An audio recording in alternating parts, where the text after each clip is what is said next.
야구의 오래된 명언 가운데 야구는 9회 말 투아웃부터라고 하는 말이 있습니다.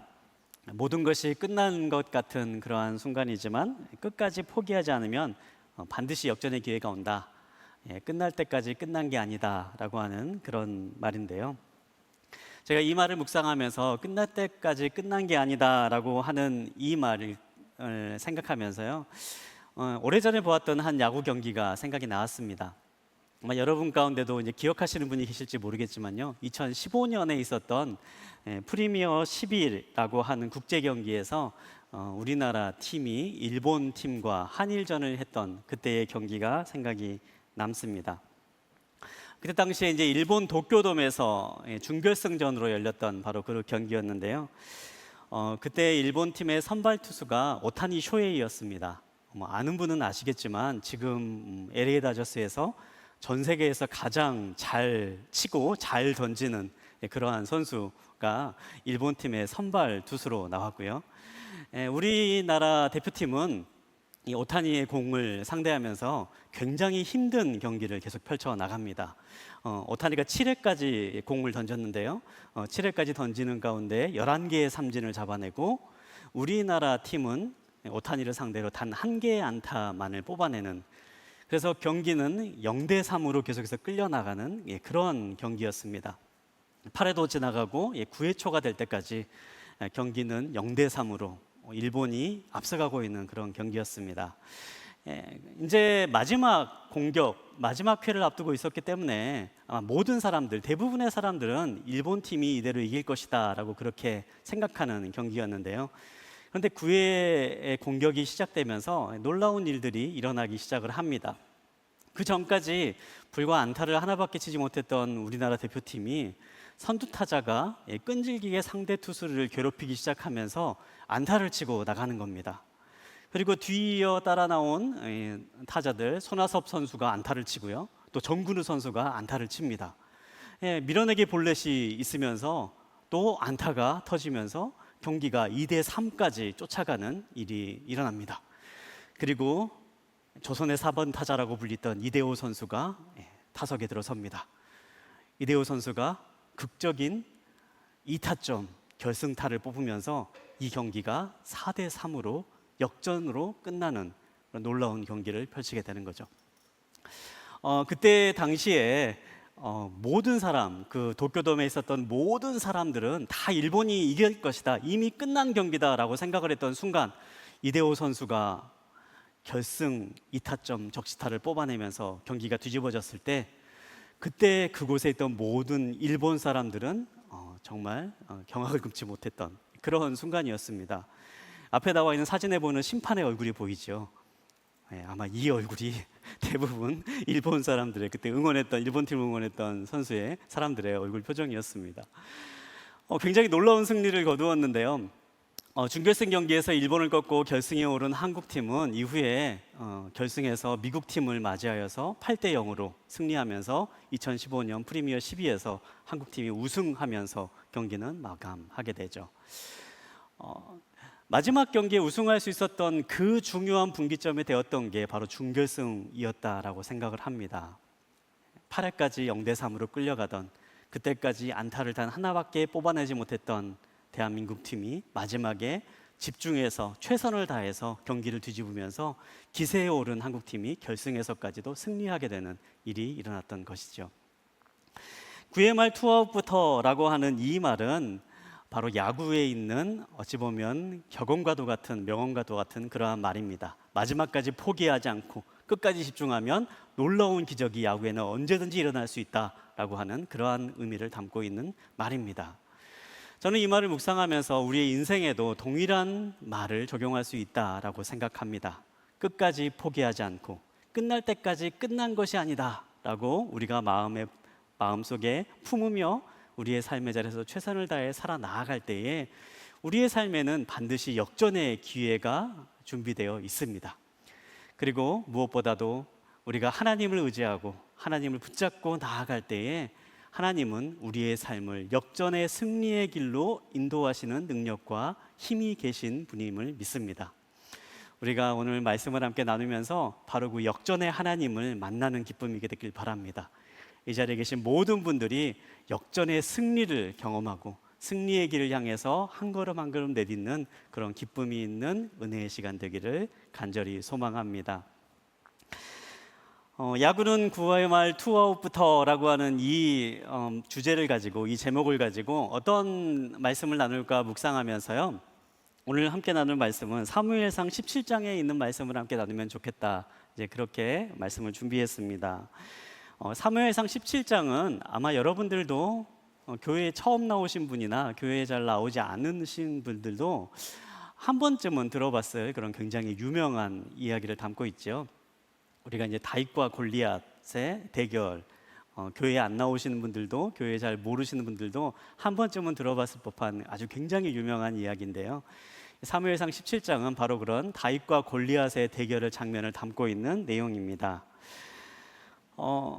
다윗은 이 전투로 인해서 그의 인생에 놀라운 변화를 겪습니다.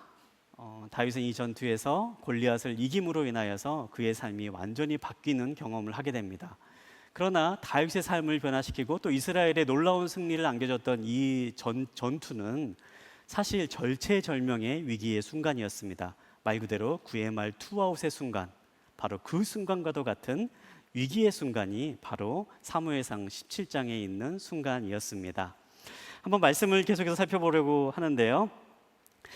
다윗과 골리앗의 이 대결의 이야기, 그 사건의 시작은 이렇게 시작이 됩니다. 사무엘상 17장 17절부터 20절까지에 있는 말씀, 시간에 먼저 한번 한 목소리로 함께 읽도록 하겠습니다. 시작. 그때 이새가 그의 아들 다윗에게 말했습니다. 이 볶은 곡식 한 에바와 빵 10덩이를 내 형들이 있는 진영으로 빨리 가져다 주어라. 이 치즈 10덩이는 그들의 천부장에게 가져다 주고 내 형들이 잘 있는지 물어본 뒤 형들이 잘 있다는 증표를 가져오너라. 그때 그의 형들은 사울이 이끄는 이스라엘 군인들과 함께 엘라 골짜기에서 블레셋 사람들과 싸우고 있었습니다. 다음 날 아침 일찍 다윗은 양들을 양치기에게 맡기고 그의 아버지 이새가 말한 대로 짐을 챙겨 길을 떠났습니다. 그가 진영에 도착했을 때 마침 군대는 함성을 지르며 전장으로 나가고 있었습니다. 전 세계 사람들이 모두가 다 알 수 있는 이 다윗과 골리앗의 역사적인 대결, 바로 그 대결의 장면이 오늘 본문에 있는 말씀에서 나오고 있습니다. 전 세계적으로 많은 사람들이 알고 있는 그런 유명한 대결이지만요, 사실 이 다윗과 골리앗의 이 대결은 처음부터 의도된 대결은 아니었습니다. 다윗이 처음부터 나는 골리앗과 싸우고 싶다라고 하는 마음으로 전장터로 향한 것이 아니었던 거죠. 다윗은 아버지의 심부름으로 이 전쟁터를 가게 됩니다. 형들을 위한 음식을 가져다 주어라 라고 하는 아버지의 부탁에 따라서 그 아버지의 심부름으로 형들을 위한, 오늘날로 말하면 도시락을 들고 이 전쟁터를 향하고 있는 거지요. 다윗의 인생을 바꾼 중요한 순간이었고, 그리고 전 세계 이스라엘의 역사에 굉장히 중요한 분기점이 되었던 이 역사적인 대결이지만, 이 대결의 시작은 사실 사소한 일로부터 시작되었습니다. 다윗이 음식을 배달하는 심부름에 그대로 따라 나아갔을 때, 바로 그때 이 일이 벌어지게 된 것입니다. 제가 오늘 본문에 있는 말씀을 묵상하면서요, 이때 당시에 다윗이 어떠한 마음이었을까 한번 생각을 해보았습니다. 우리가 함께 보니 다 사무엘상 17장에 있는 말씀, 이 장면이 바로 다윗이 골리앗과의 전투에 나가는 그 내용을 담고 있는데요. 이 17장의 바로 앞에 있는 16장에 있는 말씀을 보면 또 하나의 굉장히 의미 있는 내용이 나옵니다. 그건 다윗이 이제 앞으로 왕이 될 사람이다라고 하는 기름 부음을 받은 사건이 사무엘상 16장에 나오죠. 그러니까 오늘 본문에 있는 이 장면은요, 다윗이 이제 장차 왕이 될 사람이다라고 하는 기름 부음을 받은 그런 예언과도 같은 것을 받은 이후에 일어난 사건입니다. 다윗은 이제 앞으로 왕이 될 사람이라고 하는 그런 말을 들었습니다. 그리고 특별한 의식도 행했습니다. 그런데 다윗은요, 그렇게 장차 특별한 일을 하게 될 사람이다라고 기름 부음을 받았지만, 다윗은 여전히 아버지의 사소한 심부름을 하는 사람이었습니다. 아마 그런 생각을 해볼 수 있을 것 같습니다. 만약에 누군가, 여러분 여러분에게요, 당신은 이제 앞으로 뭐 한 기업의 뭐 회장이 될 사람입니다. 여러분에게 출생의 비밀이 있습니다. 그거를 알려주면서 여러분이 이제 머지않아 회장이 될 겁니다 라고 누군가 알려줬다라고 생각을 한번 상상을 해봅시다. 여러분 그 사실을 알게 되면 여러분 그 다음부터 어떤 마음이 들겠습니까? 그러면요, 모르긴 몰라도 내가 생각하고 행동이 조금은 바뀔 것 같습니다. 저는 이 다윗을 보면서 아마 다윗이 뭐 제가 만약에 다윗 같았으면 아마 그런 마음이 들지 않았을까, 그런 생각을 해봐요. 이제 앞으로 당신은 왕이 될 것입니다. 이제 당신은 이제 왕이 될 사람입니다. 하나님이 당신을 왕으로 세웠습니다. 이제 그런 말을 들었다면요, 아무래도 그 마음 가운데 그래 내가 이제 좀 왕이 될 사람이지, 막 그런 좀 약간 의시되고 싶은 마음, 약간 그런 마음이 들지 않겠습니까? 그런데 다윗은 바로 그 순간에 형을 위해서 전쟁터에 음식을 좀 배달하고 와라, 형을 위해서 도시락을 좀 배달하고 와라 라고 하는 그런 아버지의 부탁에 그 말을 순종하고 섬김의 자리로 나아갔던 것입니다. 저는 오늘 본문에 있는 말씀을 묵상하면서 우리가 첫 번째로 우리의 삶 가운데 인생의 역전의 기회를 마련하는 데 있어서 우리가 기억할 한 가지는 우리의 삶에 있는 순종과 희생이 우리의 삶에 역전의 기회를 만든다라는 사실을 기억할 수 있게 되길 바랍니다. 우리의 삶에 있는 뜻밖의 희생의 순간, 그 희생의 순간을 통해서 우리의 인생에 역전을 할 수 있는, 역전의 승리를 맞이할 수 있는 그러한 기회가 생겨날 수 있다라는 사실인 거죠. 야구를 비롯해서 공으로 하는 스포츠는요, 모두가 다 공격 포인트라는 것을 가지고 있습니다. 특별히 이제 뭐 경기에 승리할 수 있도록 득점을 넣는 선수의 기록을 남겨서 이제 그 사람의 한 그 공로를 이제 인정하는 건데요. 그런데 이제 축구와 농구와 같은 스포츠를 보면요, 이렇게 득점 포인트, 공격 포인트 가운데 득점한 선수를 기록하는 득점이라고 하는 그러한 포인트가 있고요. 그것과 동시에 득점에 도움을 되는 선수의 기록을 남기는 도움, 어시스트라고 하는 그러한 기록이 남겨놓습니다. 득점을 올리는 것도 중요하지만 득점할 수 있도록 도와주는 것도 굉장히 중요한 것이다. 그러한 의미가 담겨 있는 거죠. 그런데 야구라고 하는 스포츠에서는요, 이 도움이라고 하는 이것보다 조금 다른 의미가 기록이 됩니다. 희생이라고 하는 의미가 담겨 있는 거죠. 우리가 흔히 말하는 뭐 희생 번트다, 뭐 희생 플라이다라고 하는 그러한 것이 바로 이런 희생 플레이로 기록에 남는데요. 내가 아웃되더라도 우리 편이 득점할 수 있도록 그렇게 도와주는 것.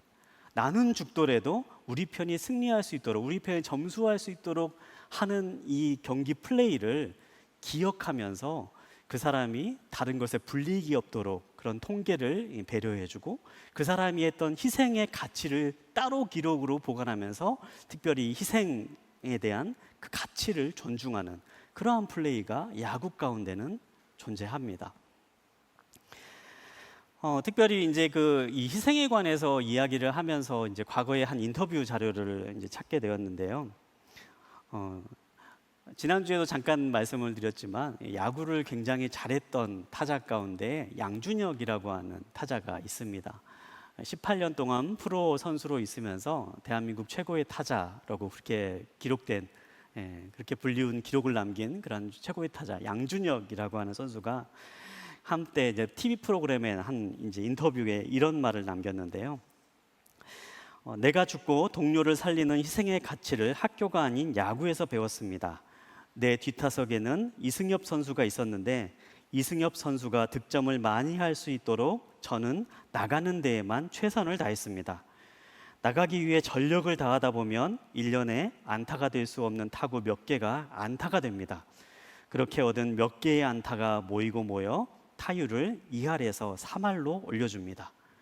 지금 타율 3할은 그렇게 얻은 안타로 된 것입니다. 야구에서 2할 9푼 9리와 3할은 엄청난 차이가 있습니다. 이런 인터뷰 기사를 한 적이 있습니다. 쉽게 말하면 이거죠. 양준혁 선수가 굉장히 잘 치는 타자였는데 양준혁 선수 뒤에는 이승엽이라고 하는 당시에 우리나라 최고의 홈런 타자가 있었습니다. 그래서 이 홈런 타자 앞에 있는 이 양준혁 선수는 양준혁 선수가 가지고 있는 목표는 어떻게든지 내가 앞으로 나가기만 하면 된다라고 하는 그 마음으로 타석에 들어섰다라는 거죠.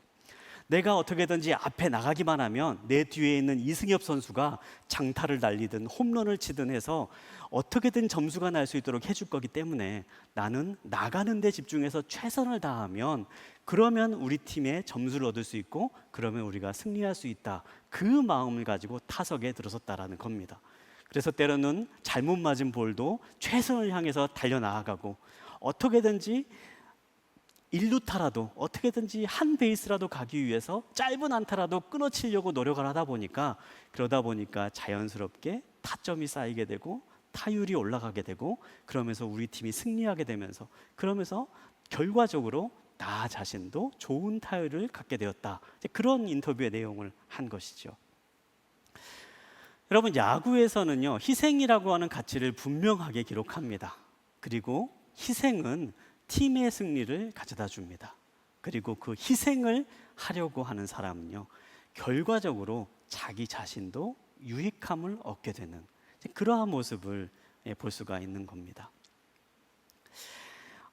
리차드 포스터라고 하는 사람이 기독교를 상징하는 데 있어서 두 가지 상징물이 있다라고 이야기를 합니다. 바로 십자가와 수건이라고 이야기하는데요. 십자가는 구원을 상징하고 수건은 섬김을 상징한다라고 말합니다.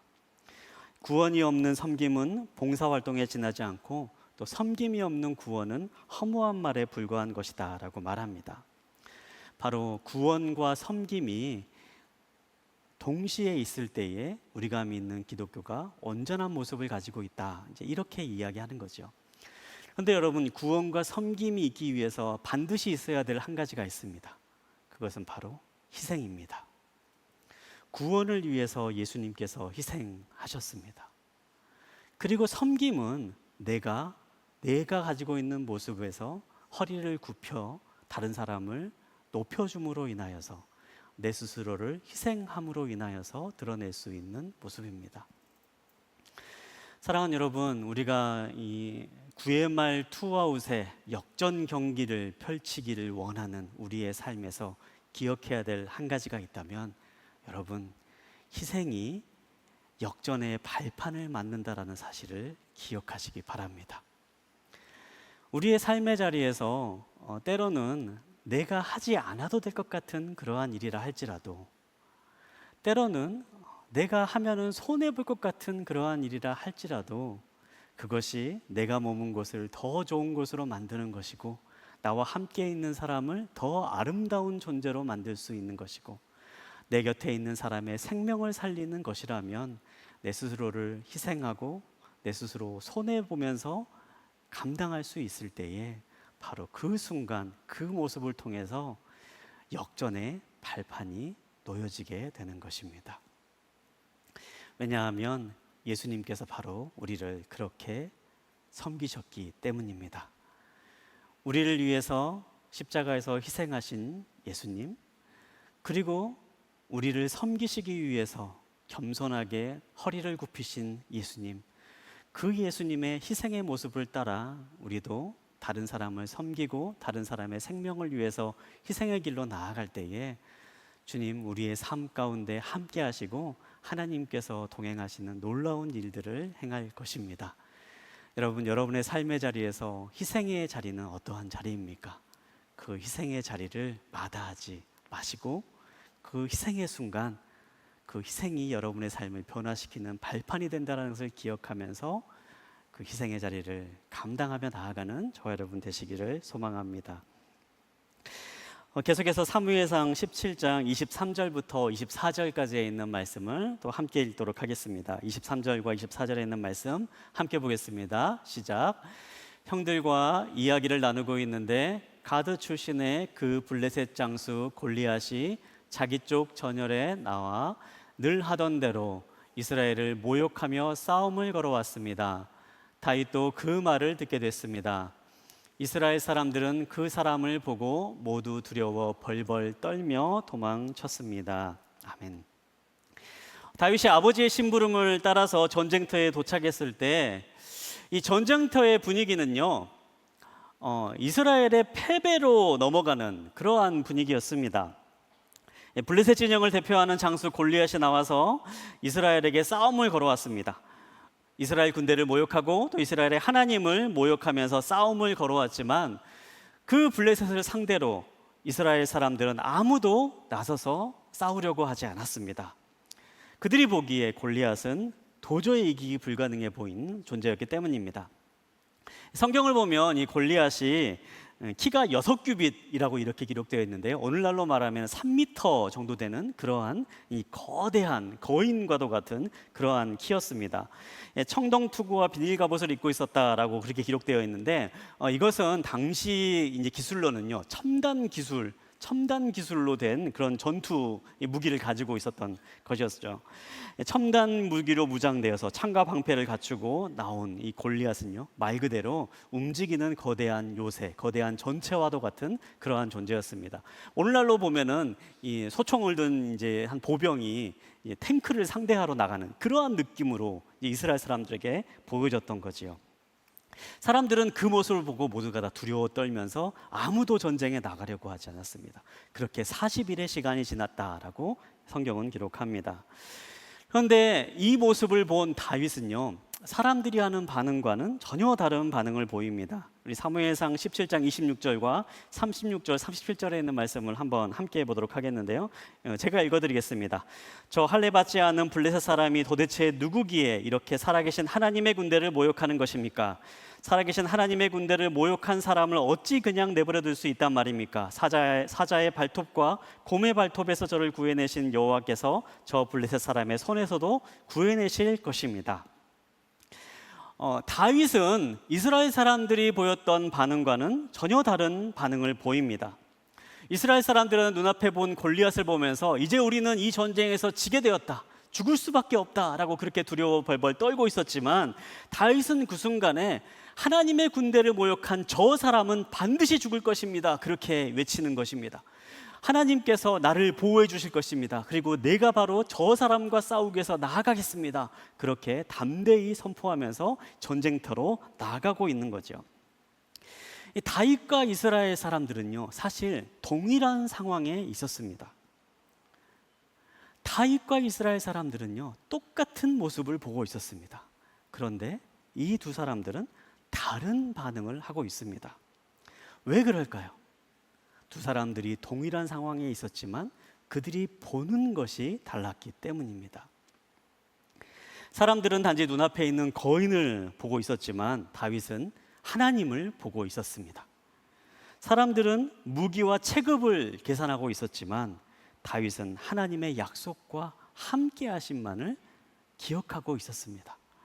사람들은 두려움과 논리로 이미 전쟁이 끝났다라고 결정해 버렸지만 다윗은 믿음으로 승리를 확신했습니다. 같은 상황에 있었지만 다른 것을 보았기 때문에, 다른 것을 본 다윗은 역전의 길을 찾을 수 있었던 것입니다. 야구의 얘기로 다시 한번 돌아보려고 합니다. 야구 경기를 보면요, 참 많은 작전이 있습니다. 다양하고 현란한 작전이 있는 것이 바로 야구인데요, 야구는 감독의 성향에 따라서 좀 많이 다르긴 하지만요, 이 작전을 많이 가지고 있는 감독, 이제 우리가 아는 김성근 감독과 같은 감독은 작전이 20개가 넘게 경기 전에 준비가 된다라고 합니다.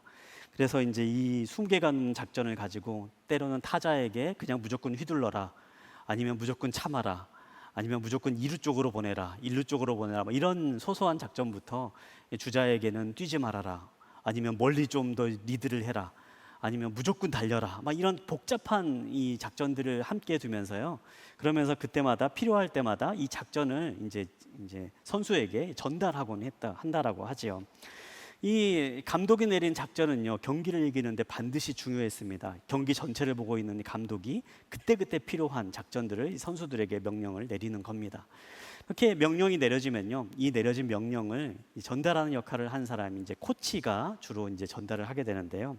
코치가 이제 사전에 선수들과 약속된 이 사인을 통해서 이 경기를 하고 있는 이 선수들에게 이제 작전을 전달하곤 합니다. 감독이 선수들에게 사인을 내리는데요. 문제는 이 사인이 적들도 상대편도 볼 수 있다라는 거죠. 그래서 약속을 하는 겁니다. 이제 상대편이 모르게 이제 우리끼리만 아는 그런 약속들을 준비를 하는 거죠. 그런데 가끔 그런 일이 있다 그래요. 문제는 이제 상대편이 모르게 속이다 보니까요, 우리 편도 속는다라는 겁니다. 그래가지고 실제로 실수가 일어나는 경우들이 몇 번 있었는데요. 한 번은 이제 한국 시리즈 2차전 때 그 당시 SK 감독이었던 김성근 감독이 이제 코가 나와가지고 코를 이렇게 훌쩍훌쩍거리며 닦았는데 그 사인을 보고 1루에 있던 주자 이진영 선수가 2루로 뛰면서요, 그냥 말 그대로 비명 행사하는 그러한 일들도 있었다라고 합니다. 그 예전에 뭐 이제 오래된 야구 팬들은 기억하시겠지만 82년도에 김재박 감독이 개구리 번트라고 하는 그러한 번트를 한 적이 있는데요.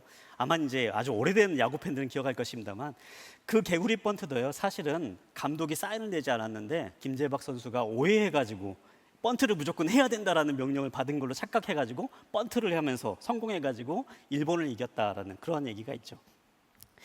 선수들이 사인을 읽는 것도 중요합니다. 감독이 사인을 내리고 코치가 사인을 하는데, 문제는 선수들이 그 사인을 잘못 보면요, 경기를 망치게 되는 거죠. 그래서 선수들은 경기석에 들어서면 코치의 사인을 집중해서 바라보며, 아, 지금 무슨 사인을 하고 있는 거구나, 야, 지금 뭘 하라고 하는 거구나를 계속해서 집중하면서 바라보고 있다라고 하는 겁니다. 그래야지만이 실수하지 않고 경기를 이겨낼 수 있다라는 거죠. 여러분, 우리가 살아가면서 무엇을 집중하며 보는가가 굉장히 중요합니다. 하나님은 우리에게 좋은 감독 되시는 분이십니다. 아니, 완벽한 감독이 되시는 분이십니다. 하나님은 끊임없이 우리를 향해서 작전 사인을 보내주십니다.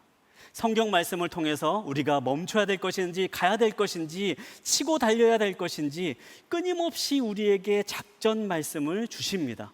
때로는 이 설교 말씀을 통해서 여러분들에게 작전 사인을 주시는 그러한 경우들도 있습니다.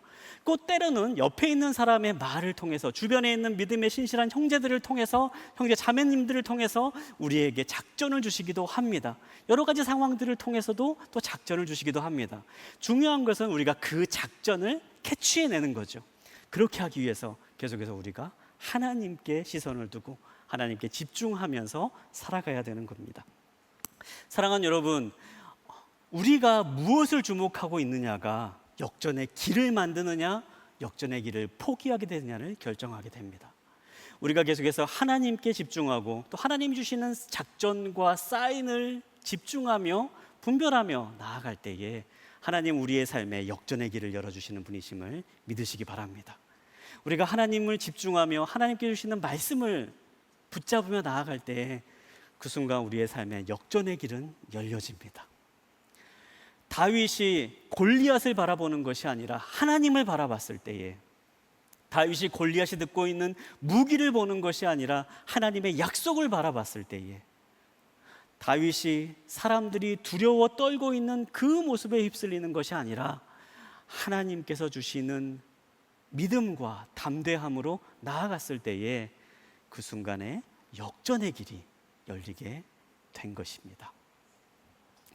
이어지는 오늘 말씀의 결론에 있는 말씀을 함께 보도록 하겠습니다. 이어지는 결론의 말씀입니다. 사무엘상 17장 45절부터 49절에 있는 말씀을 우리 한번 함께 읽도록 하겠습니다. 45절부터 함께 보겠습니다. 시작. 그러자 다윗이 블레셋 사람에게 말했습니다. 너는 칼과 창과 단창으로 내게 나오지만 나는 만군의 여호와 곧 내가 모욕한 이스라엘 군대의 하나님의 이름으로 내게 나간다. 오늘 여호와께서 너를 내 손에 넘겨주실 것이고 나는 너를 쳐서 내 목을 벨 것이다. 오늘 내가 이 블레셋 사람의 시체를 공중의 새들과 땅의 짐승들에게 주면 이스라엘에 하나님이 계신 것을 온 세상이 알게 될 것이다.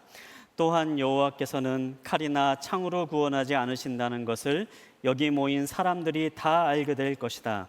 전쟁은 여호와께 속한 것이니 그분이 너희 모두를 우리 손에 넘겨주실 것이다. 그 블레셋 사람이 일어나 공격하려고 다가오자 다윗은 재빨리 그가 있는 대열을 향해 달려나갔습니다. 다윗은 주머니에 손을 넣어 돌을 꺼내 그 돌을 무림매로 던져 블레셋 사람의 이마를 정통으로 맞췄습니다. 돌이 그의 이마에 박히자 그는 땅에 머리를 박고 쓰러졌습니다. 아멘. 전쟁에 나간 다윗은 모두 예상과 달리 골리앗을 쓰러뜨립니다. 다윗이 무림매로 던진 돌이 골리앗의 이마에 정통으로 맞고 골리앗이 쓰러지게 됩니다. 그리고 다윗은 뛰어가 골리앗의 목을 칼로 베어 이 두 사람의 대결은 다윗의 완벽한 승리로 끝이 나게 됩니다. 하나님만을 바라보고 또 하나님의 약속을 기억하며 믿음으로 나아간 다윗을 하나님은 함께 하시고 그에게 역전의 승리로 이끌어 주신 것입니다. 이 일 이후에 다윗의 인생은 완벽하게 바뀝니다. 평범하게 들에서 양을 치던 다윗은 이제 왕의 부마가 되어서 왕궁에서 생활하게 됩니다.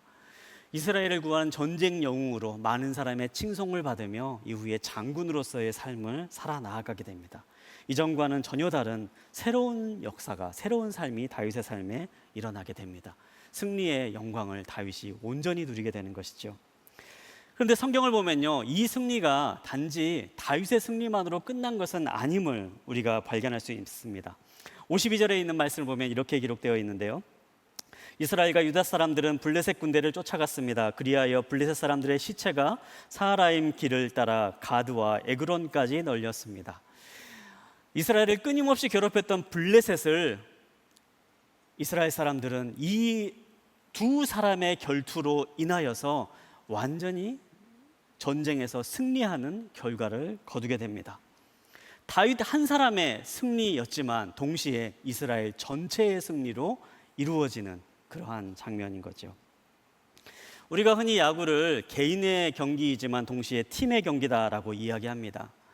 투수가 던진 공을 타자는 상대해야 됩니다. 투수와 타자의 1대1 대결과도 같은 그러한 경기이지만 그러나 경기의 결과는 팀이 승리하느냐로 결론이 나게 됩니다. 승리한 팀이 어디에 있느냐, 패배한 팀이 어디에 있느냐로 결론이 나게 되는 것이죠. 물론 팀 안에는 스타 선수도 있고 경기에 수훈 선수도 있습니다. 하지만 승리한 팀 안에는 실책한 선수도 있을 수 있습니다. 또한 충분히 역할을 못한 선수도 있을 수 있습니다. 하지만 승리의 순간은 모두가 다 함께 그 승리를 누리며 나누는, 그 기쁨에 함께 동참하는 영광의 자리를 함께 맛보게 됩니다. 우리의 삶도 마찬가지입니다. 우리가 이 세상을 살아갈 때에 하나님이 주시는 승리의 힘으로 승리의 순간을 맞이합니다. 하나님만을 바라보고 또 하나님을 의지하며 신뢰하며 나아갈 때에 하나님 우리의 삶의 자리에서 승리를 맛보게 합니다. 그러나 그 승리는 우리 한 사람의 기쁨으로 끝나는 것이 아닙니다. 우리와 함께 있는 사람들이 그 승리의 기쁨을 함께 나누게 됩니다.